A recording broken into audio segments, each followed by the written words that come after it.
My mom made my first costume, and it was my mom, pinching pennies together to get fabric to put it together herself for me. So I mean, I literally started with absolutely nothing. And I think the way that I did that was, trying to find free ways of advertising my services. At the time, I think you have to think about what is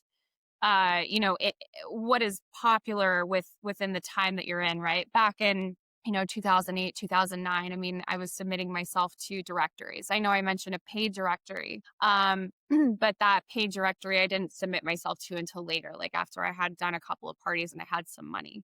But typically then, I was working on like organic SEO on my own, right? So like doing my own research of like how I could get my site optimized and how I could get, my services in front of people in an organic way. So that was kind of one of the first ones, submitting myself to Craigslist, right? So there were some other directories along those lines. And then also, I mean, it was pretty old school back then, but I even had like a typical, brochure that I just, handed out to people, right? With pictures and information about my services.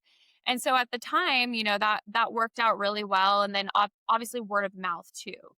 So once I did the first party, it was like, okay, there's, 10, 20, 30 other parents that are at this party and, they like my services. So they're like, hey, can I have your business card? Right. So handing out business cards and things of that nature.